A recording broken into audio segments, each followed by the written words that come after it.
All right. Got a packed house tonight. All right. We will begin on the Mishnah on Lamed Gimel. I apologize for last week. Okay, so the Mishnah is referring to on Lamed Gimel, is referring to situations, well, we've had this perek, where a person, Ruvain, makes a neder, right, on Shimon, and he basically asers any hana, right? That's called hamudar hana, right? There's the madir and there's the mudar. There's the one who does the talking, right? The one who makes the neder, and then there's the one who's affected. So Ruvain makes a neder that he can't get any hana from Shimon. Okay, I'm actually at Shimon, right? Well, it's really both, right? That that there is no hana that Ruvain is allowed to do for Shimon. Okay, so that's what his neder is. So the Mishnah discusses a case of he made a neder, but what where he's actually allowed to do for Shimon, even though it sounds like he's giving him some benefit, right? Ruvain said that he can't, that he is asering Shimon any benefit, right? Any potential benefit that Shimon would get from Ruvain makes it aser. So the Mishnah on Lamed Gimel on the bottom, about 6 lines from the bottom, says, Hamudar hana mechavero, shokel lo et shiklo upora eschovo umachselo asevedaso. So there are 3 items that you may think would fall in the category of hana, such as one example is Ruvain is allowed to pay the shekel that Shimon owes. Okay, Shimon owes a shekel to the Beis HaMikdash, is machsis ha-shekel. So rather than Shimon taking it out of his own pocket and paying, Ruvain decides to pay for Shimon. What does that mean? That means that Shimon, in a sense, saved a chatzi shekel. That's what it seems to me, right? So therefore, it sounds like Ruvain gave Shimon some benefit, okay? Even though he made a neder not to give Shimon benefit. And the second case is upores chovo. Shimon has a debt to pay. Shimon has a credit card bill. Ruvain decides to pay Shimon's credit card bill. Okay, that's another example that's permitted. Even though Ruvain made a neder that he's not allowed, that Shimon can't get any hana from him. And umachselo asevedaso. And the third item the Mishnah says is another item which is that he's allowed to find, if Ruvain finds Shimon's lost object, he can be mekayim the mitzvah, okay, and give Shimon the object that he lost. Okay, so that's what the Mishnah says. Makom shenotlan ale'aschar tipol hanala hegdish. The problem is there are areas, right, where finders keepers, right, we don't say losers weepers, right? He actually has to pay he has to pay a certain reward. So there it gets dicey, meaning there it's not just, and I'll just discuss it now because we're not going to focus on this specific aspect, but the Gemara says, you may think that Ruvain is doing a big favor to Shimon when he returns, right, his lost wallet, right? There was $100 inside, so he basically saved Shimon $100, right? So we say no. When Shimon lost the wallet, the truth is that Ruvain didn't really do anything. He didn't expend anything. All he did was find a lost object, and he was mekayim the mitzvah, right? He returned Shimon's wallet. He didn't buy him a new wallet. He didn't pay money and buy Shimon something. This was already in existence. So all he did was replace something that he lost. So there's two real ways of looking at it. Did Shimon gain $100, right? Because he wrote it off when he lost his wallet on the subway, and Ruvain was lucky enough to find it.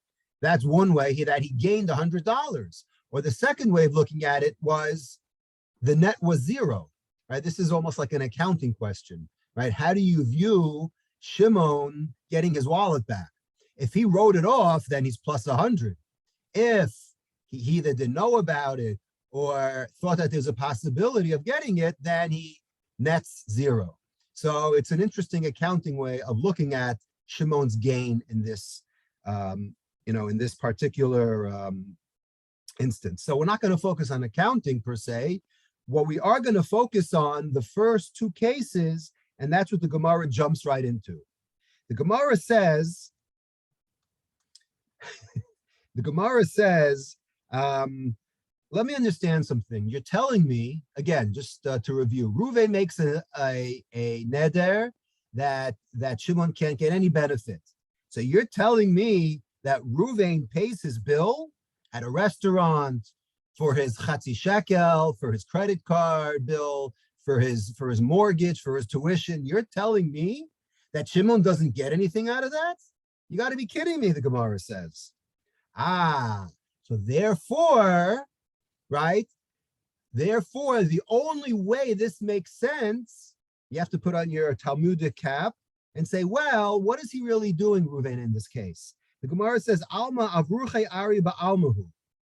What he's doing is, let's get back to the Aveda, because that really sets the tone of what is Shimon doing. Is he netting 0 or is he netting 100? So here too also, what Reuven provided to Shimon was, by all accounts, a favor, but he did something what we would call preventative. He prevented a loss. So if I prevent someone from losing something, there's a special category that I'm not directly making him get a gain or enabling him to get a gain. I'm just preventing a loss. So this does smell of accounting and modern day economics. It's certainly, it's trading, it's Wall Street. There's a lot of this that you could apply today on how we view things. But in the Gemara, right? But in the world of the Gemara, vis-a-vis Nedarim, because don't forget, we're not talking about economics over here, right? We're learning Nedarim. So the Gemaras, and we're going to see 2 other Gemaras, hopefully, that take the same theme of, it's called Mavriach Ari. So let's just first explain what this means. Mavriach Ari literally means, I see a lion 100 feet away from you, and by all accounts, it looks like it's going to attack you. So what do? I shoo it away, however I do it.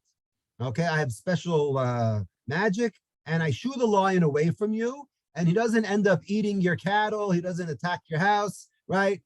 You live to see another day. So what did I do?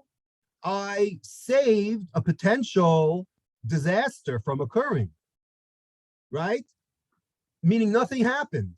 So one way to look at it is nothing happened. The other way to look at it is, wow, this guy potentially just saved you $1,000. He was about to eat up your flock of sheep.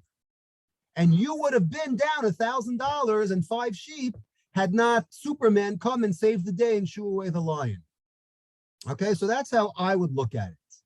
So how do we view this in terms of, did Shimon really get a benefit? Let's leave the monetary aspect, because we're going to deal with that soon from 2 Gemaras, one in Ksubas and one in Bava Kama. But let's look at it in terms of benefit, because that's what Nedarim cares about. In the world of Nedarim, okay, whether Shimon actually got a benefit, the Gemara says he didn't really get a benefit. Why? Because it was preventative. He didn't give him something. He didn't buy him a new car. He just removed a potential hazard from his way. Okay, so that's basically the setup of this topic. Okay, it's called Mavriach Ari. It's a very, very, in my humble opinion, it's a very interesting and intriguing topic, because it has many, many tentacles. And I already alluded to one in terms of economics and accounting and how we view things, potential versus actual. To me, it's very, very, I love this stuff, in case you couldn't tell. But anyways, so let me just, in introducing this topic, I wanted, first of all, right off the bat, the Ritva explains, I'm going to read the words of the Ritva brought out in the Shitu Mikubetzes. He says, I think George had a question. Oh, did I? I'm sorry, I didn't see your hand. Yeah, I was waving it furiously, but whatever. Oh, okay. I got Well, so engrossed in this. I was how can blinded you? by the light. Okay, my question is, how can you compare a lion who happens upon you in the dark of night and entering into a contract? How can you compare those two things? They're just so different from each other. That's the beauty of the Gemara. So you could only ask me that question at the end. After we've beaten this topic to death, Okay. then, no pun intended, then you could ask me that question. Okay. Okay, so let's try to tie this all together in the very short time that we have. So first of all, let's start with the Ritva, because the Ritva says right off the bat, this is only, meaning the fact that Reuven over here, right, turns into Superman, right? Or what we call Robin Hood, right? He's doing favors for people who, right, he's saving people, he's turning into Robin Hood. So says the Ritva, the Dafka b'Poreya Ma'atzmo, when the Mishnah talks about Reuven pays a debt for Shimon, okay, and that's not really called a benefit regarding the laws of Nedarim, says the Ritva, that's only when what? Reuven decides to do this by himself. He wakes up one day, he's in a good mood, he says, I'm gonna do a mitzvah. Today's mitzvah day. I'm gonna pay Shimon's credit card bill without telling him. But what if Shimon called him up and said, do me a favor. I can't afford to pay my bill this month. Please pay my bill for me. Then usher. Then this whole thing is off the table. This is again, this is very, right? This is like basics. Reuven does this in his own, Reuven does this of his own volition. If Shimon calls Reuven and says, hey, pay my bill, says the Ritva, no way. Aser dishlichosayu ka'avid. Because what is he? He's an agent. Shimon becomes the shliach of Reuven to say, please do me a favor. So how could you tell me that this is not considered hana regarding a neder? Of course this is hana.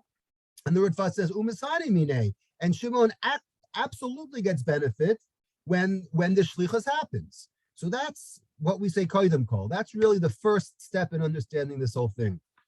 So let's look in the eyes of the commentators, the Rishonim. There's a couple of Rishonim that offer some hints as to the logic. Because if you were to think about it, you're like, this just sounds like a Gemara. Meaning, the Gemara is like splitting hairs. It's preventative. It's like playing with numbers, right? I save you money. So did I really save you money? Meaning, when I save someone money, did I actually give them money? Or did I save them money? Right? So there's ways of looking at it. So you're going to say, this is like a typical Talmudic conundrum, right? We're dancing on the head of a needle, right? Or whatever the expression is. So I'll read the words of the Tosfos Rid. The Tosfos Rid actually offers an opinion as to the reason. He says, his words are,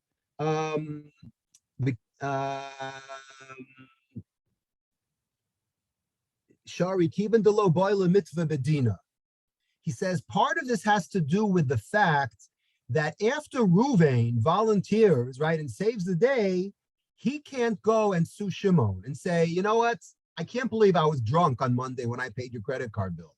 I can't believe I did that. I'm going to take you to court and you're going to have to pay me the $5,000 that you would have paid Visa anyway. So what's the difference if you pay Visa or if you pay me? That sounds like a good, right? That sounds like a good claim. But says the Tosfos Rid, no. That's why this is a special category, because Reuven lost his zechus, lost his merit to sue Shimon if he in fact wakes up a couple of days later and says, I can't believe I paid your credit card bill, right? So that's what the reason the Tosfos Rid says. Because he can't sue, it's not a real claim, and because it's not a real claim, he didn't really benefit Shimon by paying his bill.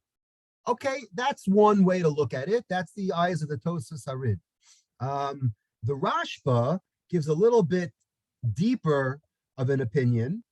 The Rashba is quoted in the Shitu Mekubetzes, and he uses a word, okay, that we love in Gemara land. Okay, it's called grama. All right, let me read the words of the Rashba. He says, all of these cases, whether I pay your bill or I pay your chatzi shekel, or I do something good that seems like a benefit, the Rashba says, even though I remove a debt from you,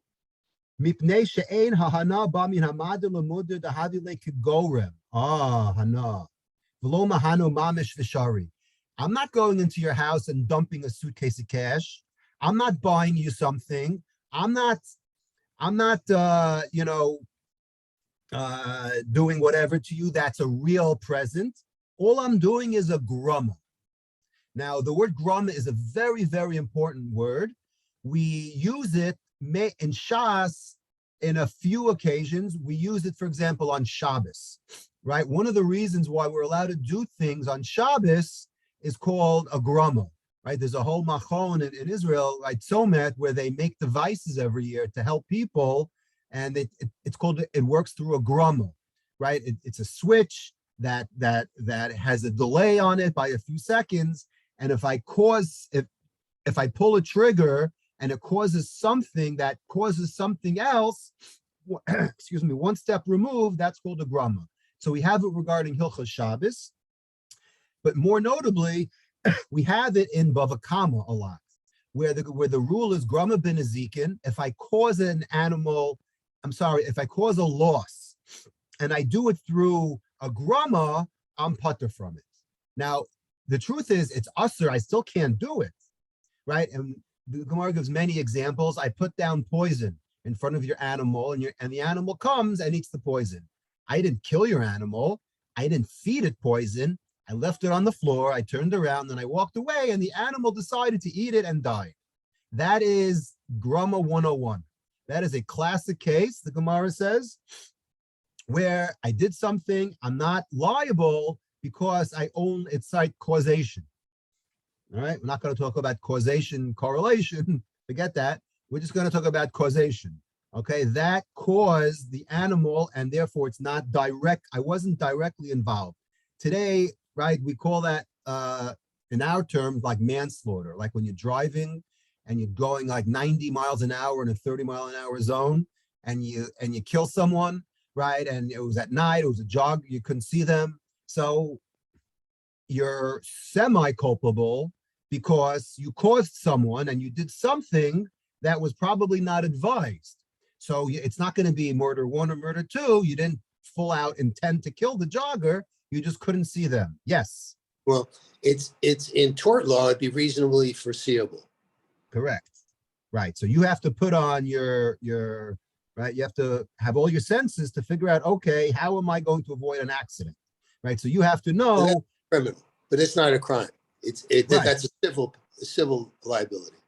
Right. So the best thing I could, right. So the way I would link the word grama in today is like I caused something. It was indirect, but there's still some degree of culpability. But George is correct that it's not by Jewish law. It's also not a crime. It's correct. Civil liability. Right. Nobody's going to be punished. In Sanhedrin, it talks about if you kill someone by accident, right? If you kill someone and you didn't know, you thought it was an animal, and it turned out to be a person, right? Those are things that's right. That's one category, and there's different categories. But you're only chayav if it's direct and you had intention and you knew what you were doing.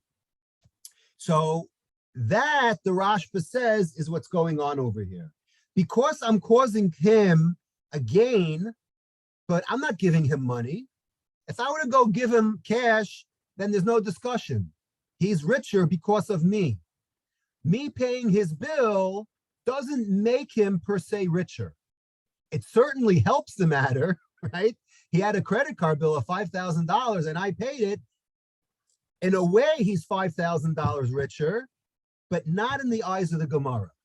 And that's very, very critical to understand, says the Rashba, right? Accounting-wise, it may be the same. And we're going to see, hopefully, the tax code, right, basically doesn't agree with this Gemara, right? We'll get to it, okay? Because there's taxes on that as income, believe it or not. Anyways, so we discussed the Rid, Tosfos Harid, the Rashba, and the Rashba says, I just want to read the last line of the Rashba. He says, the dafka isfir la mavriach ari menachazav hu klomar she'ein halova hazeh chayiv l'shalom min hadin lamad. Okay, so we didn't even actually read the Gemara yet. But you know what? Let's read the Gemara, then I'm going to read the Rashba. So that's what the Gemara. So let's get back to the Gemara. Lamed Gimel Lamed Aleph, the last line. So the Gemara wants to know, who is this Tana of the Mishnah who says that this is a case of Mavriach Hari, it's just preventative. So Amrav Oshia Zu Divrei Chanan. This is the words of Chanan. Okay, and if you remember Chanan from about 40 days ago in Daf Yomi World, right? Kuf Zayin in Ksuvas discussed a case. I'll just say it outside. Actually, the Gemara is going to say it in a second, right? Chanan, we'll see. Chanan says, basically, this is not considered a benefit. The rabbis argue and say it is a benefit. So how could they be the author of this Mishnah? So Rava says, well, because we're dealing with a very interesting kind of lender over here. The lender says, I'm going to lend you money, but if you're not in the mood, whatever, you don't really have to pay me back. So it was like a wink, wink. So in comes Ruvain, Robin Hood, right? Decides to pay the $10,000 loan, right? He beats his chest, right? I'm a tzaddik, I paid off your loan. Shimon says, that's not really a benefit to me, right? Ruvain's waiting for his bouquet of flowers in the mail as a thank you. He never gets anything. Turns out that the loan that he thought was really a loan was, like one of these gemach loans that you lend money, and if you happen to have money in the next, 25 years, I'll pay you back, right? Like most loans become. So that's exactly why it's not considered a benefit. Okay, so that's the way Rava says our Mishnah is talking about. So therefore, because there was no benefit, then it doesn't violate the Ned. So now the Gemara says, okay, now that we started to talk about this case of Chanan and the Rabbanon, what case are they referring to? So now we got to remember from the Seches Ksuvas, the Gemara says, my Chanan on the third line, Nan, Misha halach leMedina Sayam va'amar echaru pirnes es ishto. Here's an interesting case. We just spent 4 months learning that a husband has to support his wife, right? If you remember nothing else from Ksuvas, that much we remember, right? A husband, according to the Torah law, has to support his wife. What if the husband took a trip, right, to the Far East for a few months, and after about a week, the piggy bank ran dry and the woman didn't have any money, right? So the neighbor comes and says, I noticed you haven't been eating.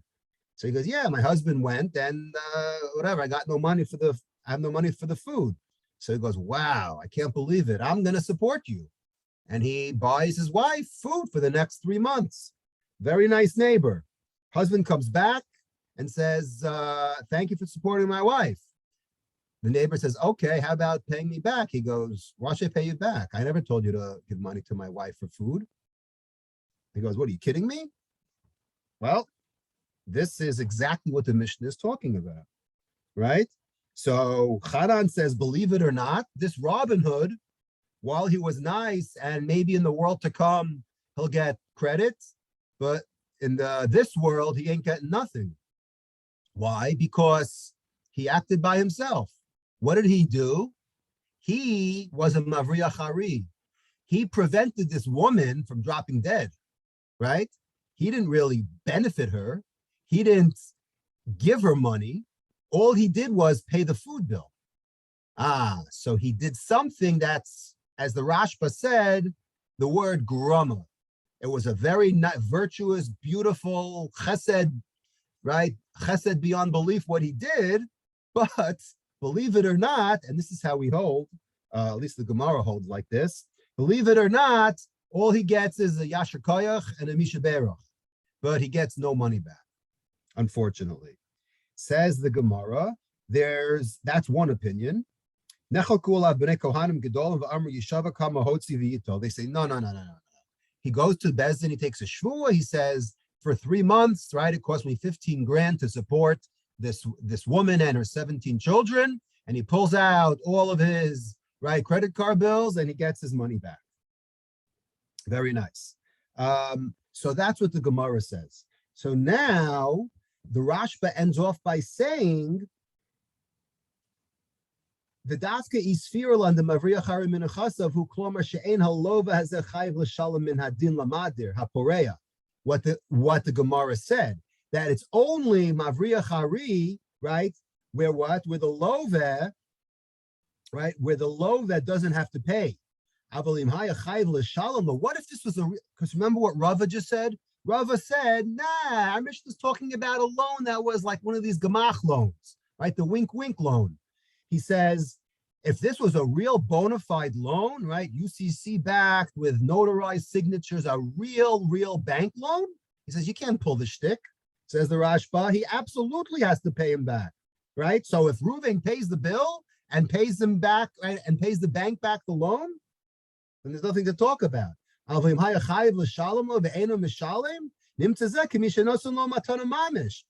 Me paying the bank that you have to pay with your blood, right? Or else you're finished, is tantamount to me giving you a present in your hands. That's what the Rashba says. So he kind of dampens this whole thing about it's a grama, it doesn't really count. So the Rashba says if this is a real bona fide loan, the problem is, and the can of worms here is, what is today considered a real loan? You see, that's where the plot thickens.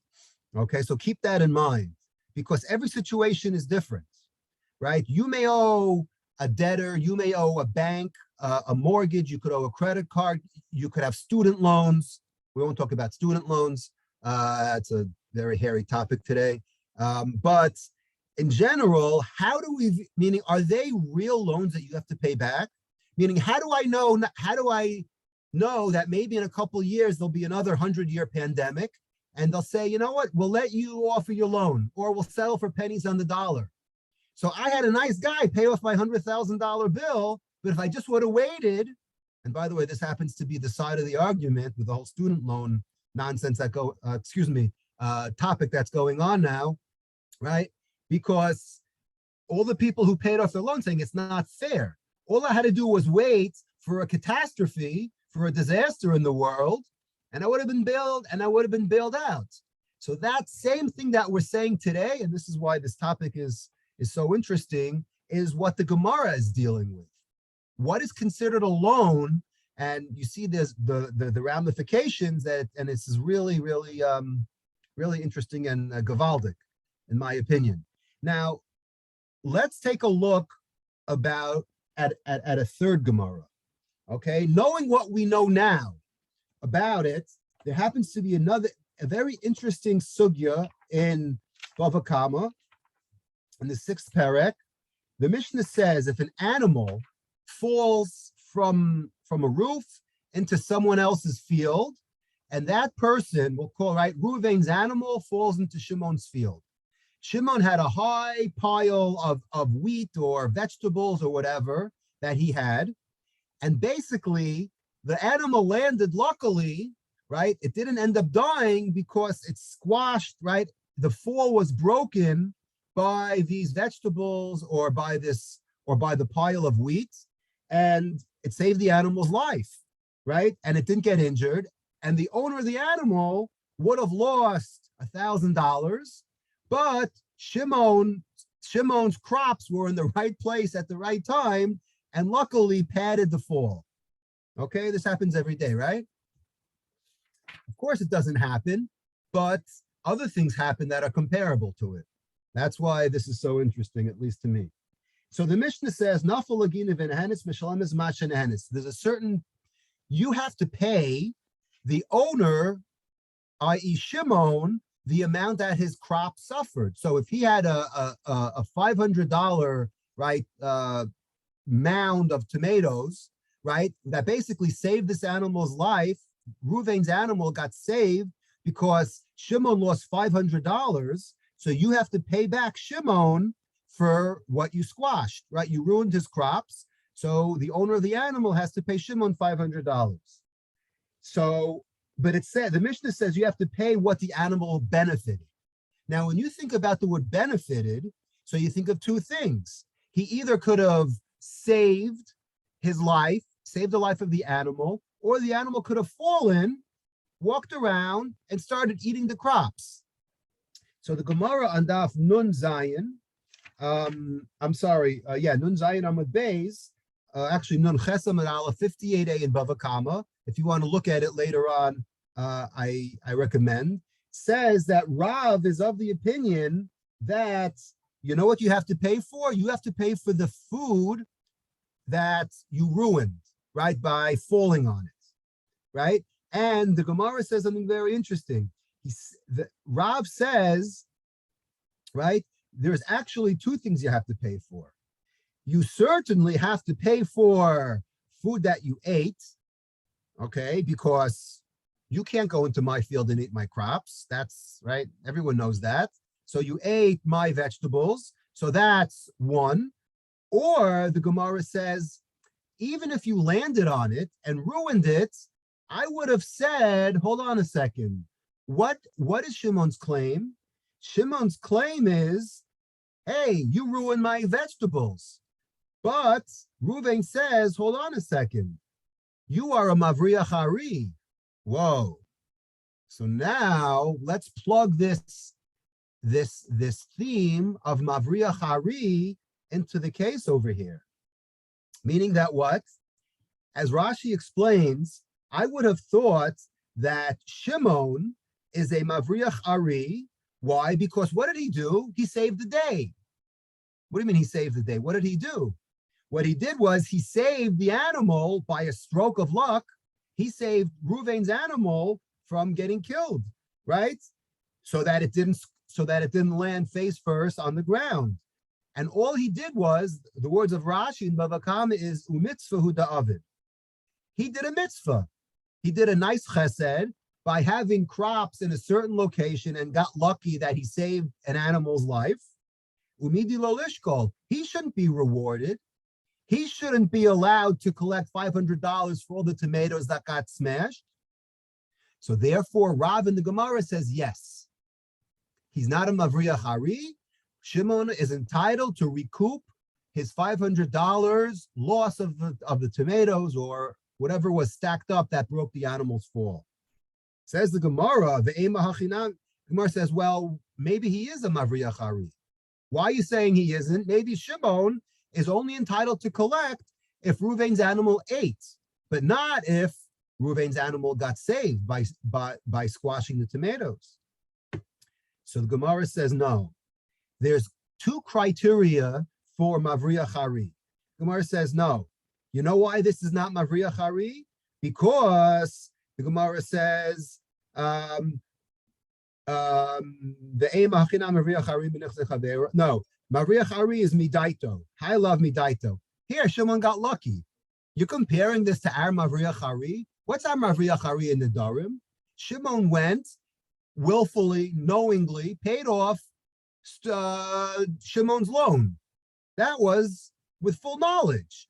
You think Shimon was asleep, taking a nap when this animal just plopped down on his tomatoes.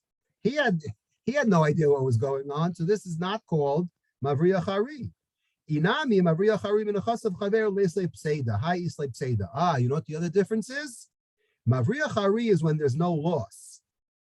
Okay, when there's no loss, meaning you literally save the lion, but you don't get hurt. You don't expend any money in saving the day. This is like say the here Shimon lost. Now hold on a second. This doesn't make sense. We should all the people on the Zoom should be jumping out of their seats because what did the Gemara just say? That Mavriach Hari, you don't lose money? Tosfos says, what are you talking about? The Gemara in Nedarim says, of course he lost money. Reuven decided to pay off Shimon's loan. And that's a case of Mavriach Hari. He helped him in a preventative measure so that the creditor doesn't collect from Shimon. So how could you tell me, says Tosfos, that it's not considered Mavriach Hari? Of course it's a Mavriach Hari. That's the definition. Reuven spent money on Shimon's account. So Tosfos asked that question, and Tosfos explains in his answers is that it's really two. These two conditions have to be together. It has to be, in our case, without him knowing, and he has a loss. In those two cases, that's not considered Mavriya Hari.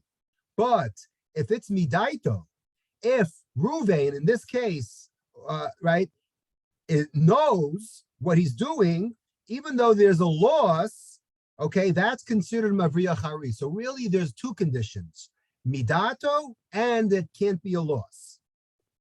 Okay, so that redefines now our understanding of what Mavriya Hari is. So therefore, because over here in Bava Kama, there were two conditions, which is what? Shimon was sleeping. He had no idea that his tomato saved the day, and he lost money. That's why he needs those two factors to be not considered Mavriya Hari. Therefore, he's entitled to get his money back from Reuven. Okay, so that's what Tosfos answers. Now, sure. The issue that I am thinking of is that the benefit is not the same as the damage. The benefit to Correct. Reuven is the saving the life of the animal, the Which is value worth of a the lot more than tomatoes. Correct. The damage that you're talking about is the value of the fruit or vegetables, what have you. So they're not the same. Doesn't that Correct. enter into this, whether it works or not? That's a very good point. No one discusses that, but I think that's the whole chiddush over here. Is that right? Is that he saved, presumably the animal is worth 5 times more, so therefore Shimon should be happy, or I'm sorry, Reuven should be happy that he's got to pay Shimon, the $500 for the tomatoes, but he just saved he just got a $5,000 loss erased from the books. Exactly. So that's a very interesting point. You're right. I want to read the end of this Tosfos, if I may.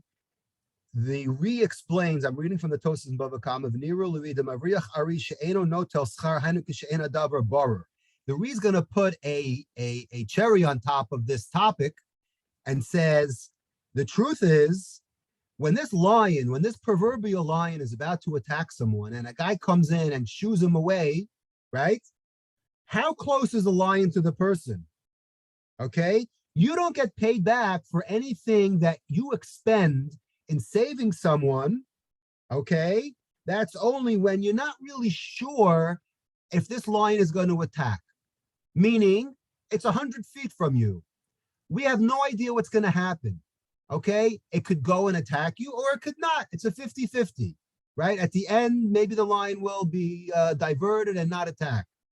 However, right, he says, the lion's 100 feet away.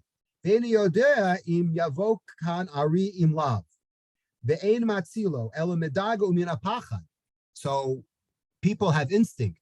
And if I see something going to happen, right, you see a car coming, you push the person out of the way, right? All humans have instinct. So this guy was scared for his friend's life, and he decided to get the Ari out, and the lion scratched him, right? It caused him $500 in damages. Then he sends the guy the bill. He says, I saved your life. By the way, it cost me $500 to save your life. The guy says, thank you, but I never asked you to, right? So that's when it's maybe yes, maybe no for the attack. However, what if the lion's in the house already? I.e., this is a 100% for sure attack. Then, as vaday no tel scharo. Tosfos says, then that's not Mavriya Hari anymore. Mavriya Hari is when you're not so sure and you take the law into your own hands and says, I'm going to be a Robin Hood, right? I'm going to save the day. If the lion is already there, then you have an obligation to help, and anything that you expend, right, or that cost you, you get paid back from Shimon. I wish we had more time because Tosfos talks about something phenomenal, which actually is very lamaisa. It says Rabbeinu Gershon actually dealt with a case where a Jew was kicked out of his house by a non-Jew, okay, in wartime, and then the non-Jew left and sold it to someone else, right? So Reuven's house ended up in Shimon's hands, right? This happened after the Holocaust, right? When people went back to reclaim their homes, right? They saw people living in their houses, right? They got them from the Nazis, right? The Nazis resold it to someone else when they saw the handwriting on the wall, and the original owner comes back and says, you know, that's my house. So the question is, what's Shimon's responsibility, right? Does he have to give it back to Reuven, the original owner, for free? Or could he charge him for it? So I wish we had time to talk about it. Bli Neder, right, we're learning the Nedarim, so I better say Bli Neder, we're going to get to Bava Kama. It's at the end of Bava Kama. Daf Kuf Yudal, we'll talk about it in about 12, 13 months from now. So I got to put a bookmark in it or on it. So anyways, so I just want to leave off this topic. How do we deal with it today? Meaning we started to talk about how accounting wise, how do you view me preventing a damage or a loss? Is that considered real income? Is that right? I pay off your $5,000 credit card. Did I give you $5,000? Or did I just do a grummel, like the way the Rashba explains? So in terms of paying off someone else's mortgage, if someone is in the mood to do that, basically someone has to, at the end of the day, has to pay a gift tax because the IRS allows only up to $16,000. Anything more than that, what you're doing is basically gifting someone money. What do you mean gifting someone money, right? This is paying someone else's bill. So the IRS views it as it's no different than giving someone money. If I pay your mortgage off without telling you, right? So not only that, the rule is that you could actually even deduct the interest if someone else paid for you. But that's not for now. That's just for all you accountants out there, is not only does Reuven pay off your mortgage, but you could deduct the interest, even though you didn't even pay it. Someone else paid it for you. So just keep that in the back of your head. And in terms of like a credit card bill of debt, the tax code actually says, I'll just read it. Now that we're experts in this field, the IRS code, topic number 431 on the IRS website in general, if you have cancellation of debt income because your debt is canceled, forgiven, or discharged for less than the amount you must pay, the amount of the canceled debt is taxable. And you must report the canceled debt on your tax return for the year the cancellation occurs. So what do we see from the IRS? They don't hold of this mavriya hari. When someone pays your bill, it is no different than them paying you like you would put on your tax return. So you saving money from paying Visa equals a benefit of receiving real cash. So that's that. And I love this topic, in case you didn't figure that out. So that's that. Now let's go to a little different sugya. It is on Lamed Hey, page 35, on the bottom, 35b, I'm sorry, on top. The Mishnah on 35b on top brings down other cases which you would think is a benefit, right? Once again, is not a benefit.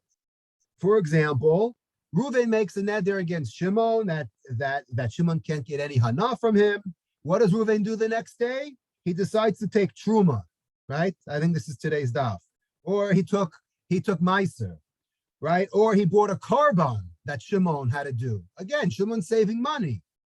All right, so the Gemara discusses it. And at the end of the Mishnah says, not only that, I could teach Shimon medrash, umalamdo medrash, halachas va'agados. I could teach, right, medrash. I could teach him halacha. I could teach him agadata, right? I could give him a shear. What do you mean? You just said that he can't get any benefit from you. Avaloyom deno mikra. But when it comes to chumash, I can't teach him chumash. Why can't I teach him Chumash? So for that, we have to skip to Lamed Vav on the bottom. On 36b, the Gemara is going to discuss 4 lines from the bottom. Mikra my time aloy amdenu. Again, why can't Ruvain teach? Ruvain made the neder against Shimon, right? So on Sunday he made the neder. Tuesday he wants to teach him. So the Gemara says, Ruvain can't teach Shimon Chumash. My time aloy amdenu mishum de kamahanile, because he's getting benefit, right? Benefit from learning. Medrash nami kamahan. What about if I teach him Medrash, right? And the Medrash Rabbah, Agadata, stories from the Gemara. Why should stories from the Gemara be any different than learning Shnaya Mikra Vecha Targum and Chumash? Doesn't sound right. So Amar Shmuel b'makom shenot l'ntzchar ala Mikra ve'enot l'ntzchar ala Medrash. So now the money comes into play, right? We knew this was going to happen. Now the problem is, the way the Ran explains, is that because people would get paid for teaching Chumash, right? If I don't make him pay me, right? We're going to see why, right? If I don't make him pay me, then he's saving money. Most people get paid $100 an hour, right, for teaching Chumash. Ruvain said, you know what? Don't pay me, right? So you're basically saving $100 that you would normally pay a tutor. So that's the difference between Mikra teachers got paid and Medrash teachers didn't get paid. So the Gemara says, why is that? Right? So the Gemara says, Chumash teachers got paid, but Medrash teachers didn't get paid. Why? The Gemara says, my paska, why the difference? So the Gemara on 37a, first line says, Hakamash Malan, I'll tell you the differences. Because the Mishnah is talking about different locations had different minhagim. So even in a place where they got paid for teaching Chumash, right? Only on Chumash you could take, but on the Midrash you can't take. That's what the point over here is. Halachically, you're not allowed to. There's a problem in getting paid to teach Torah. That's what the Gemara says right now. Gemara says, why is there a difference between what Torah you teach? Right? Isn't all Torah equal? Why is learning stories in the Gemara or Medrash, right? Nice stories from the Medrash Rabbah. Why is it that that kind of teacher can't get paid, but a Chumash teacher could get paid? Ma'ishna Medrash on the third line. The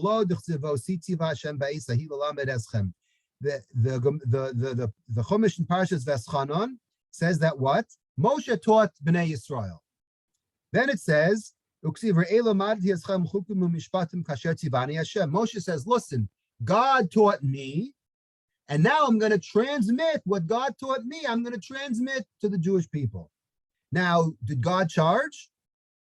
No, presumably not. Maybe it was a buy now, pay later. I don't know, I'm not sure. But at least for then, Moshe didn't have to pay. So if Moshe didn't have to pay God, then the people don't have to pay Moshe. Very simple.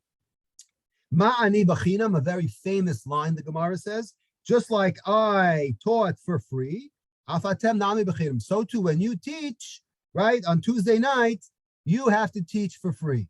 There's no money allowed to be exchanged for teaching Torah. That's the way we leave it. Okay?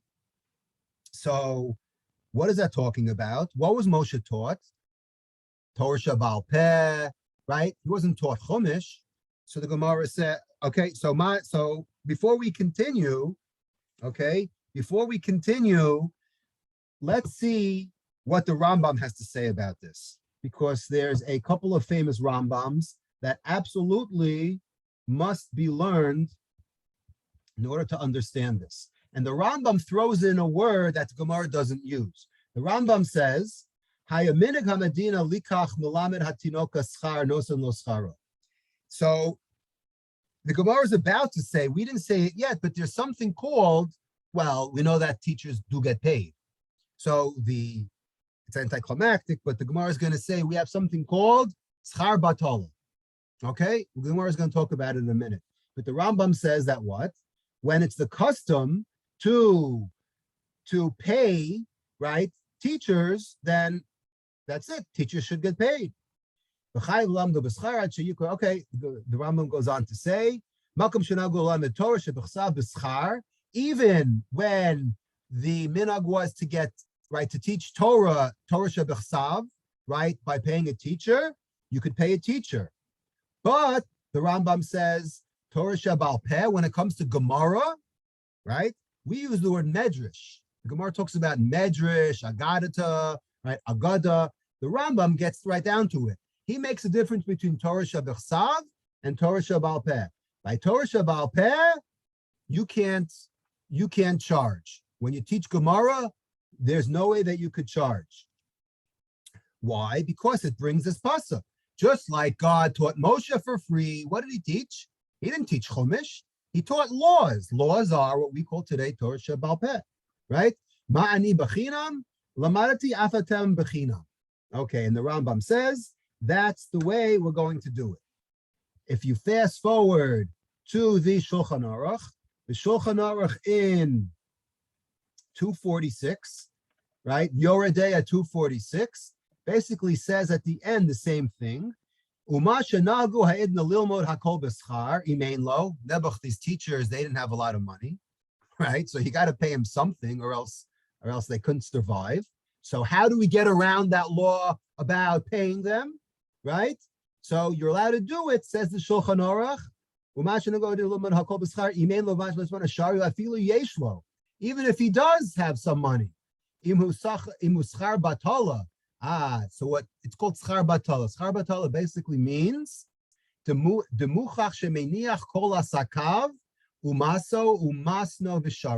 this person presumably is an intelligent person.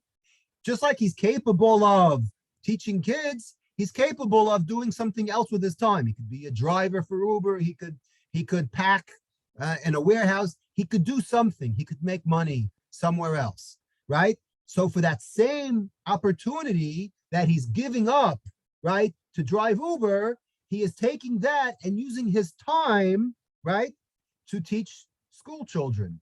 And that, in a nutshell, is how we get around paying someone to teach Gemara.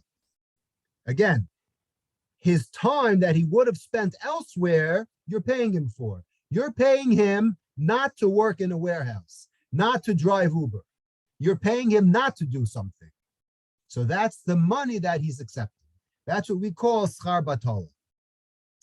It sounds like it's quite important. It sounds like from the words of the Shulchan Aruch that he could or should be working.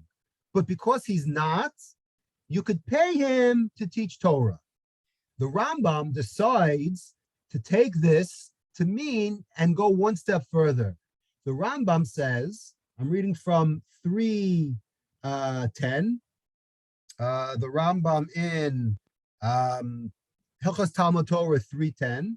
The Rambam says, Kol hamesim al libo sheyasik b'Torah v'lo yaseh malacha, meaning if you think that this is lechatchila, you're wrong. Meaning, don't become that Nebuch teacher, right, because you don't want to work, right? Or don't even learn because you don't want to work, right? That's what the Shulchan Aruch seems to say, that you preferably should be working, but we're going to pay you not to work. Okay, now I'm going to read this, but any of you out there who are supporting sons, daughters, any dependents in Kollel, you should probably put in earplugs, because the Rambam does not speak kindly of supporting people to learn. But I'm going to read it anyway. Okay, he says, anyone who comes to the conclusion that he should involve himself in Torah study without doing work and derive his livelihood from charity desecrates God's name, dishonors the Torah, extinguishes the light of faith, brings evil upon himself, and forfeits the life of the world to come. For it is forbidden to derive benefit from the words of Torah in this world. What is he doing? He's not working, and he's basically he's learning, right? This is Kolel, very controversial, but it sounds from here that he certainly didn't support the institution where people learn and get supported, right? He says that you have to work first and foremost, okay? And he has about 25 sources. This is certainly a topic for a different day. And he goes on to say, right? He goes on to say, he quotes Pirkei Avos. There's 5 references in Pirkei Avos that extol the virtues of working, not learning, of working. Yafet Talmud Torim Derech Eretz. Derech Eretz Kadma. What do you think Derech Eretz means? Derech Eretz doesn't mean to be polite and say please and thank you, like we're taught in 4th grade. Derech Eretz means working. 90% of the commentators say Derech Eretz is earning a livelihood so that people don't have to spend money on you, right, and support you. It means you have to go and work. Okay, there's about 25 sources I could tell you if you ask me that tell you how great it's looked at to actually work. Okay, and he goes on and on and on, and he says if you support it and you learn in Kolel, he says at the end, Besof Adam Zeshia Melasim Misabrios. Eventually, this person will end up stealing because maybe the supporters can't support. Right, there's only so many mouths one could feed. So if he doesn't have money from his own self, then he's going to get into trouble. There's a very famous Kesef Mishnah that talks about this at length, and he kind of tampers down the Rambam. We don't have time to get into it. We only have 3 minutes left, but he kind of says, relax, Rambam, because if you look around, while there were people in the Gemara who worked, right, he quotes right, Hillel and Rav Yochanan Sandler and Rav Papa. Rav Papa he was a brewer, right? All these, there were those though who were just rebbeim also, who it wasn't covered for them to work. So after a very long piece, I wish I could, maybe I should have made this the whole topic. But anyways, he basically says, I'm going to read the punchline at the end of the Kesef Mishnah. He says,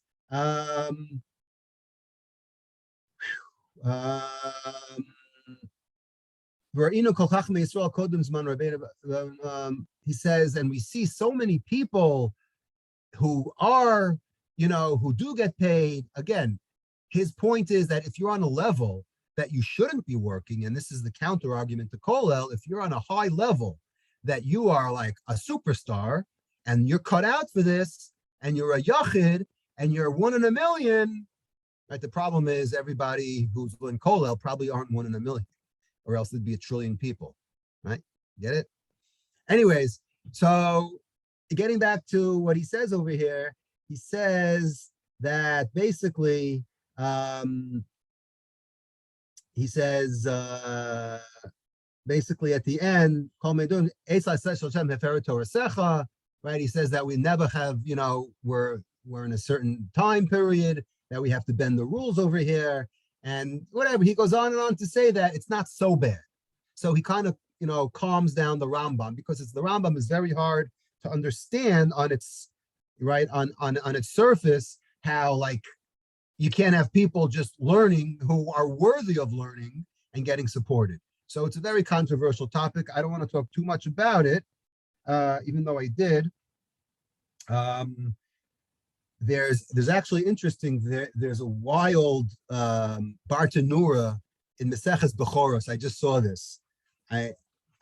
The Mishnah in Bechoros says that a judge who accepts schar, who accepts right a fee for judging a case, is not accepted, right? And the Gemara in Bechoros has a parallel Gemara to Nedarim that basically says, well, you can't do it because just like Moshe didn't charge, right? He goes on to say, he says, mid-1400s. So in the mid-1400s, I'll just read it in English, but the Bartanura is a commentary in the Mishnah. He says, amongst the rabbis of Ashkenaz, I saw scandalous behavior that an ordained rabbi, the head of a yeshiva, is not embarrassed to take 10 gold coins in order to be present for a half hour for the writing and delivery of a get, right? It's like a lawyer, right? He charges, right, $10,000 for like a 30-minute closing, right? Like things that don't make sense. So to the rabbi presided over a get, and he says it took a half hour. Again, 1450, right? This was like at the end of the 1400s, right? He already knew what a half hour was. Okay, the whole topic by itself. He says he's not embarrassed to take 10 gold coins, and he says that the Adim, the witnesses, right, who wrote the get, they also got money, right? He says this is the rabbi. He says he says he's not a rabbi in my eyes, but rather a thief and a violent man who attained it by force, because he knows that we don't give a get in this city without his permission. So basically, in a one-horse town, right, you need the rabbi to do, to be in charge, and he's, he goes on and rails against those people who got paid for doing this. You abuse your pulpit, right? You're a rabbi and you get paid too much for doing something that's not right either. But anyways, there's many more sources. It's 9 o'clock though, but this is just the tip of the iceberg, at least in this subject of whether or not you're allowed to get paid for teaching Torah. Sure. I have some questions. Sure. This came up in our